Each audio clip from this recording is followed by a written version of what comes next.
দেখি ছাড়ে দাদা দাদা, বাচ্চা ছেলে তো বুঝতে পারেনি, বলে মেরে দিয়েছে। আমার ছেলের হয়ে আমি আপনার কাছে ক্ষমা চাইছি, আপনি ওকে ক্ষমা করে দেন। এত ক্ষমা চাওয়ার কি আছে?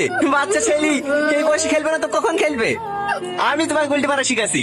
এই রাকেশ, বোনের সাথে লাউটালে। ঠিক আছে দাদা। কি হলো? মাথায় দাঁড়া। আমি দাদা?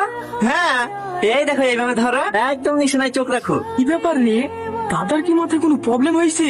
আমারও তাই মনে হচ্ছে, আর দুদিন ধরে কেমন যেন বদলে গেছে লাগছে। এইবার মারো। কি মজা, লেগেছে লেগেছে। কি হলো? খিদে লেগেছে? খাবেন? তোদের এত বড় সাহস, আমাকে বেঁধে রাখিস? এখনো বলছি ভালো ভালো খুলি দে। না না, আমি খুলতে পারবো না। খুলতে পারবি না? আমাকে তো ভালো করেই চিনিস, আমার নামও টনি। তুই একদিন ছাড়া তো আমি পাবো।